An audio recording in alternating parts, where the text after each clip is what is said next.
bago lumipat sa PBA ay susubukan ni Justin Baltazar na makakuha muli ng kampyonato sa MPBL. Pero malaking tulong ang kanyang mga teammates katulad ni Encho Serrano. Now is a test for Balti, playing center sa Pampanga. Pero sa totoo lang ay small forward naman talaga ang laruan nito.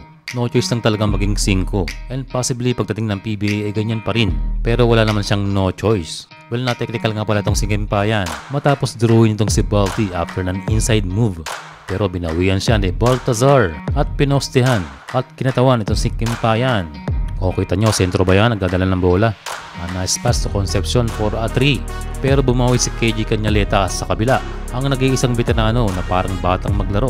Pero sa Pampanga itong si Jeff Viernes ang nagpaulan ng 3. Oops, siya nga pala ang fan of the game. Sponsored by Suzuki Sporty. Sayang ang step back na to ni Justin Baltazar dahil naubusan ng oras. Sa kabilang banda naman ay pinakita ni KJ Cañaleta ang pagiging veterano at kinuha na ng foul ang PBA first pick ngayong 2024. Kung si Balti tumungo ng PBA, itong si Encho Serrano naman ay iniwan ng PBA para maglaro sa MPBL. Para naman sa Binyan, a nice hang time move para sa pamangkin ni Jojo Lastimosa. Well, as always, star-studded ang home court ng Binyan. And the next play, a nice pass to Encho again. One of the many threes ng Pampanga para ibaon sa mahigit 30 puntos ang lamang ng Pampanga sa halftime. Sa third quarter ay nagpakita ng paghabol itong Binyan and playing their best quarter of the game. Pero ang sagot naman ng Pampanga ay ang patuloy na post-up para kay Balti kung kailan Pampanga ang kalaban.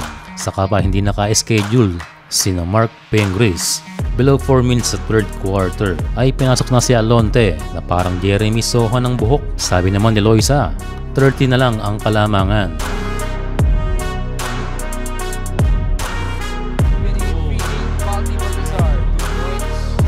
At ang best play of the game, a nice pass from Ronnie Alonte sa ilalim.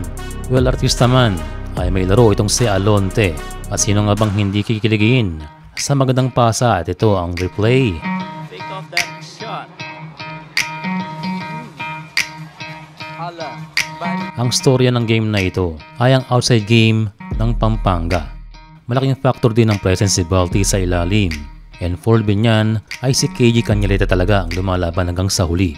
At kung Pampanga ang kalaban, ay they must put their best lineup possible para makasabay. And the final score is 91-74, Pampanga wins.